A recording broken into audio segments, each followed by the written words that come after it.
let's discuss about some important and very common patient at my gyneco OPD. Hello everyone, मैं doctor आसमा और मैं gynaecologist हूँ. मेरी OPD में बहुत सारे पेशेंट आते हैं. Let's discuss few of them.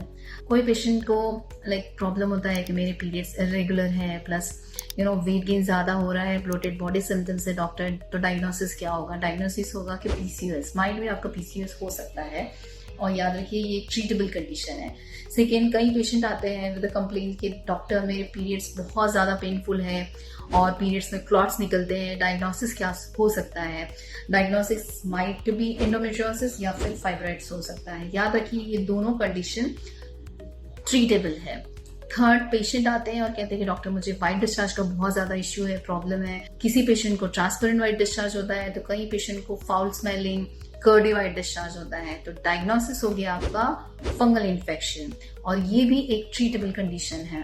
कई पेशेंट आते हैं और कहते हैं कि डॉक्टर बहुत ज़्यादा स्ट्रेस है, एंग्जाइटी ज़्यादा है, बहुत ही पुअर स्लीप है. तो डायग्नोसिस हो गया आपका मेंटल हेल्थ.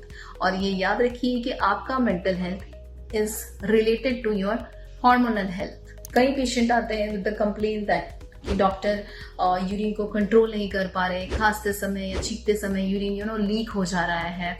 तो डायग्नोसिस हो गया है SUI और ये भी एक ट्रीटेबल कंडीशन है पेल्विक फ्लोर एक्सरसाइजेस के द्वारा.